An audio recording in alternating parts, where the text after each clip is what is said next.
welcome to the class of physics, and we'll be doing class 7 sound, okay, which is not the chapter that we are doing in your Teachment app. So this is a different chapter which I've chosen, and we'll be discussing about sound. Okay, since we've been doing this video after a long time, so I've just thought of doing the introduction part today, and then we'll continue with the chapter later. Okay, so first, the chapter's name is sound. And what is sound? You know what sound means. So I am talking right now and you people can hear me, isn't it?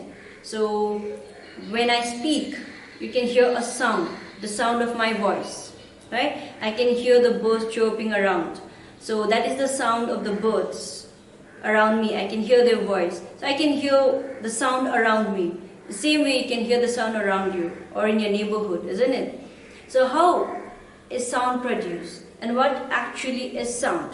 So you have it over here. Sound is produced by a vibrating object. Okay, sound is produced by a vibrating object. So anything that vibrates produces sound. So you can see this scale over here, this wooden scale, and if I just keep it on the table and if I just do this, you can hear the sound, isn't it? You might not have seen what I've actually done over here, but you do hear the sound, right? So how is this sound produced? How did this wooden scale, when banged on this desk, produce the sound? It is because this wooden scale, when I banged it on the desk, it vibrated. Okay, it vibrated. So vibration produces sound. So how is sound produced? Sound is produced by vibration of particles.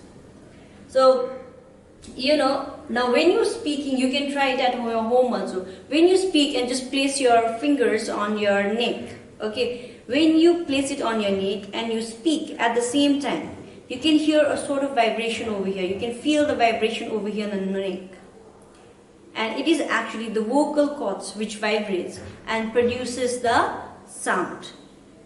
Okay, it is the vocal cords which vibrates and produces the sound to a human body. So sound is produced by a vibrating body. So you can stretch a rubber band. When you stretch a rubber band and just pluck it in the middle, okay, you can stretch any rubber band and then pluck it in the middle, it vibrates and you can hear the sound.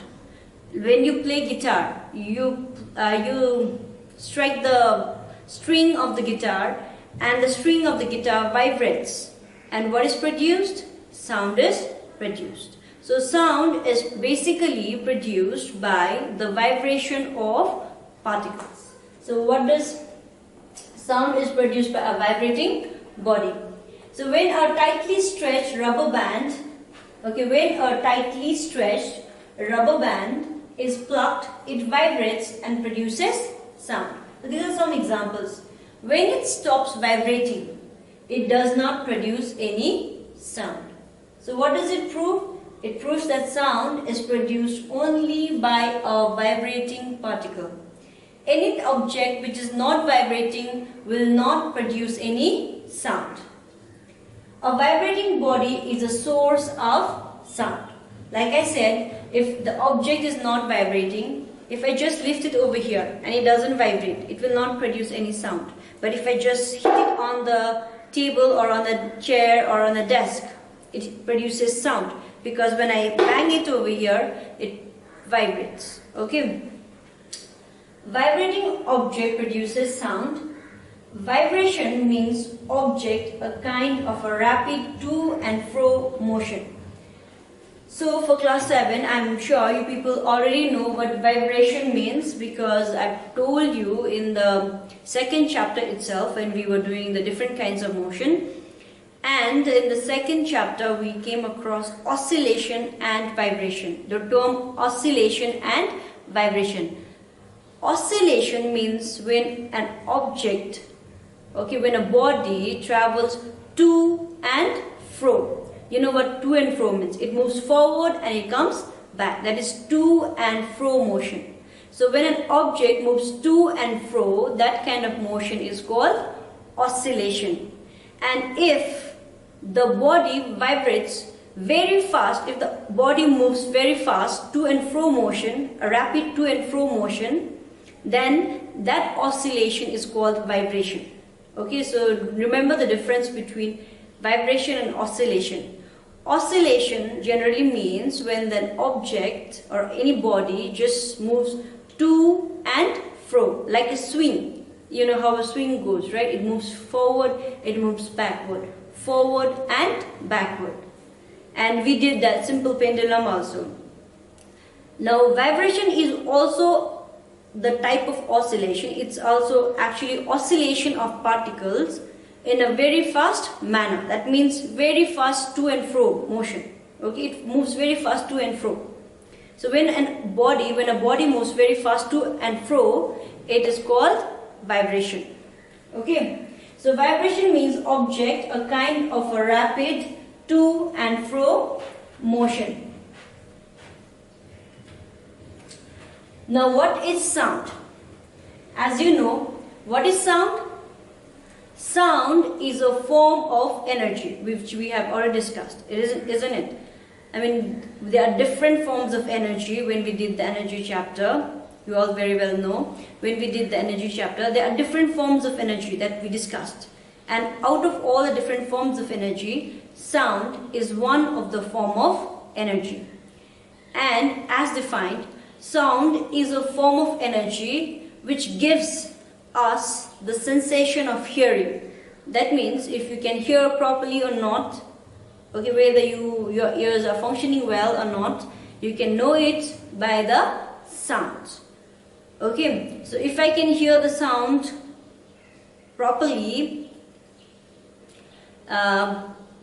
so sound is basically the form of energy that can be heard and travels in waves. Okay, it travels in waves. I'll be explaining you later. I don't think we have it over here, but I'll explain you this later more in detail. Okay, as of now, just understand that sound is a form of energy which gives us the sensation of hearing.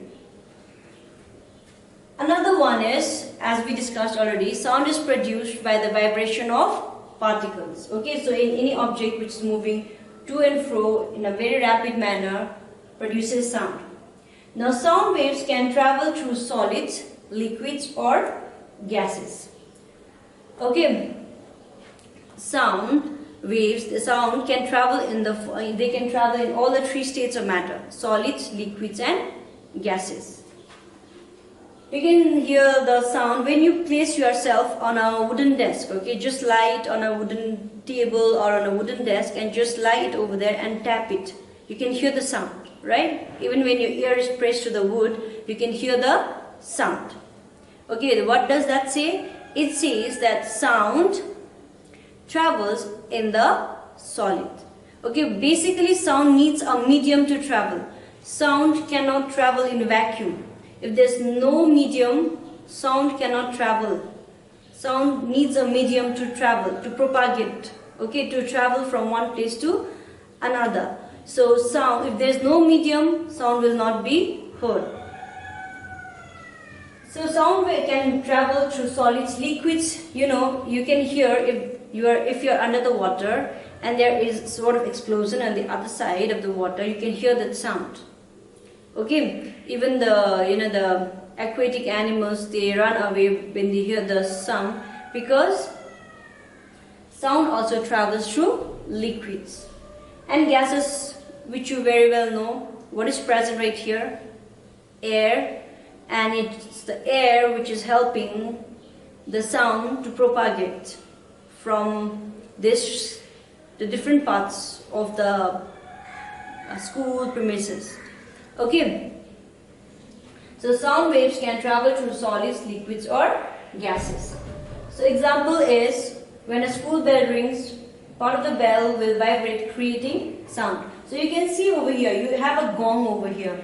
So when you switch on the bell, okay, I think you have that functioning of electric bell, which we'll be learning later.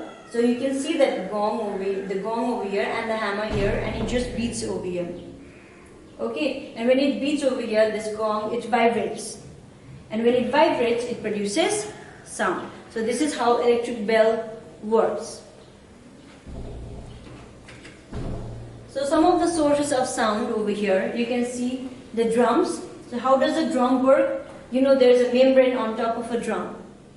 And when you hit on that membrane, the membrane vibrates and sound is produced.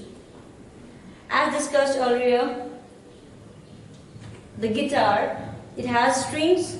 When you pluck on the string vibrates and you hear the sound. Another source of sound is the tuning fork. Okay, tuning fork. This is a tuning fork which is used in as a medical equipment also. So this tuning fork, when you just press on the prong, what happens? It starts vibrating, and when it vibrates, sound is produced. So these are the different sources of sound. Okay, these are the different examples or sources of sound. You know, there are many more examples of sources of sound. You hear sound everywhere. These are only few examples of the sources of sound which are around us. But there are many, many more sources, you know that very well, isn't it? So we'll just end over here for now, and we'll continue with the different sources of sound in the next class. Till then, take care and stay safe. Bye-bye.